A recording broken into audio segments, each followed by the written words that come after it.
Trading is a 20% technical and 80% about on your psychology. আপনি অ্যামাজনে যদি লেখেন ইমোশনস ভার্সেস লজিক, হ্যাঁ, অ্যামাজনে বুক, তো ওখানে একটা বই বেরোবে, যে বইটার নাম হচ্ছে ইমোশন ভার্সেস লজিক। ওই বইটা আমারই লেখা একটা বই। আমরা যারা হিউম্যান বিং, আমরা প্রত্যেকে হচ্ছে ইমোশনাল হিউম্যান বিং, কিন্তু মার্কেট ইমোশনাল নয়, মার্কেট হচ্ছে লজিক্যাল।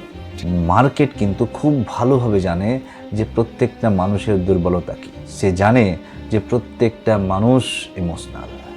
তার নিড, গ্রিড, ফোমো, ফিয়ার, এগুলো সব এক একটা ইমোশনস। এবং মার্কেট কি করে?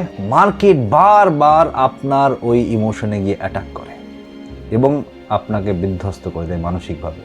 কিন্তু এমন তো হতে পারে না পৃথিবীতে, সূর্যের যে রশ্মি আছে, কিরণ আছে, যতটা আমাদের কাছে ইম্পর্টেন্ট, প্রয়োজনীয়, অর্থাৎ পজিটিভিটি আছে, কিন্তু সূর্যের কিরণের মধ্যেও নেগেটিভিটিও আছে।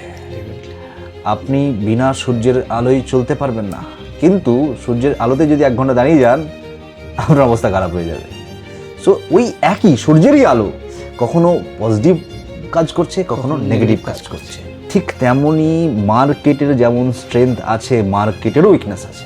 যেমন কম্পিউটার 0 আর 1 এর বাইরে কিছু বোঝে না, ঠিক তেমনই মার্কেটও লজিক ছাড়া কিছু বোঝে না।